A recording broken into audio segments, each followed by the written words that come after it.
Hi అండి. ఈరోజు నేను ఎగ్ ఫ్రైడ్ రైస్ చేయబోతున్నాను.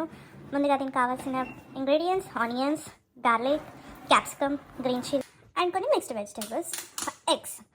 సో చూసేద్దామా ప్రొసీజర్. ముందుగా ఆయిల్ వేసుకొని ఎగ్స్ ఇలా వేసుకొని స్క్రాంబుల్ చేసుకోవడమే అండి. సో ఫస్ట్ ఎగ్స్ ఇలా మనకి ఎగ్ బుర్జీ అయినట్టు అలా చిన్న చిన్న. సో ఎగ్ స్క్రాంబుల్ అయ్యాక ఇలా పక్కకు తీసి పెట్టుకోండి. ఇంకా గార్లిక్, క్యాప్సికమ్, పచ్చిమిర్చి వేసి సో ఎప్పుడైనా వెజిటేబుల్స్ హై ఫ్లేమ్ మీద ఫ్రై చేసుకోవాలండి ఎగ్ ఫ్రైడ్ రైస్కి. సో దట్ మీకు ఫాస్ట్ ఫుడ్ స్టైల్లో. తర్వాత రైస్ మిక్స్ చేసుకోవాలండి. రైస్ మిక్స్ చేసుకోవడం ఇక్కడ నేను 1 table spoon schezwan powder add చేసుకుంటున్నానండి. టీస్పూన్ ధనియా పౌడర్. ధనియా పౌడర్ ఆప్షనల్ అండి, ఇట్స్ అప్ టు. కొంచెం చిల్లీ పౌడర్ అండి, కిడ్స్ తగ్గట్టు మీ ఫ్యామిలీకి తగ్గట్టు మీరు అడ్జస్ట్ చేసుకోండి స్పైస్ లెవెల్.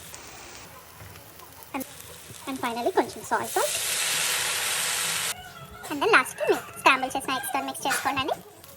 ఫైనల్గా సాల్ట్ మీకు వేసేటట్టు అడ్జస్ట్ చేసుకోండి. అంతే అండి, ఎగ్ ఫ్రైడ్ రైస్ రెడీ.